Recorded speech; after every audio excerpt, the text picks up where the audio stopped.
นโอ้น้องหน้ามนเจ้าลืมได้บอกหากอายหมดจิตหมดใจแต่แล้วสามวัยเปลี่ยนใจสั้นว่าผู้บ่าวบาดยืนมาแย่งคนยืนเปลี่ยนใจไว้ว่าเสียแห่งที่หักกันมาเขามีดอลลาร์เลยได้เป็นเคยบ่เถิงสามวัยแม่น้องจอมขวัญหับเคยขึ้นบ้านผู้เฒ่าผู้แก่เอิ้นขวัญเสียงดังกังวานมาเยอะขวัญเอ้ยอายคนเงินน้อยคือเขาปล่อยบ่ได้เป็นเคยแฟนของเขาเอาไปเชยหักเลยลงเอ่ยเป็นบ่สมหวังมือวันกินดองเงินอายใส่ซองยังได้ขายไก่ย้อนหนุ่มอาเซียเงินหลายแย่งแฟนเฮาไปเสียไก่ในห้างคนโหคนห้องแค่เคยกินดองน้องอย่างสมหวังส่วนตัวเฮาความหักมาพังสาวหักหลังได้เป็นเคยปอยลาแล้วละเด้อลาแล้วเด้อผู้สาวเมียเพิ่น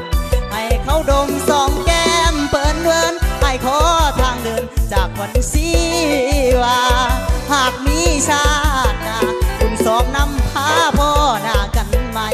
หากอายพังเสียหวังเสียใจ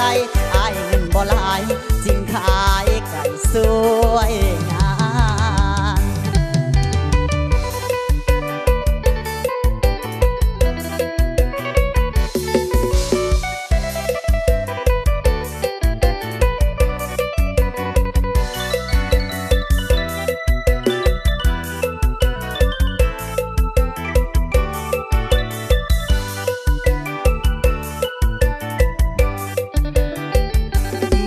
วันกินดอกเงินอายใส่ซองยังได้ขายไก่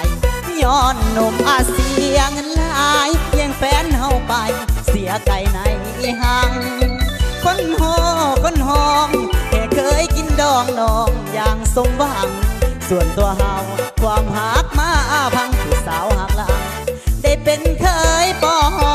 ยลาแล้วละเด้อลาแล้วเด้อผู้สาวเมียเพิ่นเขาดมสองแก้มเปิ้นเวินไอ้ขอทางเดินจากวันสีหากมีชาติหน้า